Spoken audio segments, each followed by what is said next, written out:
aadaan keenya kaleessa nutti babal'ate warra bisaa nyaate acheedaa balate laalayyoota keenya mana dhaatti raarsu jiraan wajjeessanii du'aa nutti faarsu yoo falmanne malee jarri kun bineensa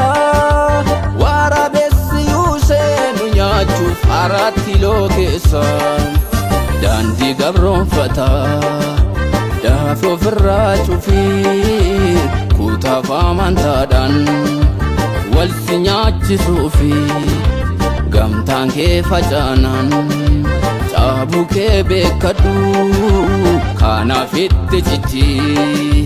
tokkummaa kee gadhu.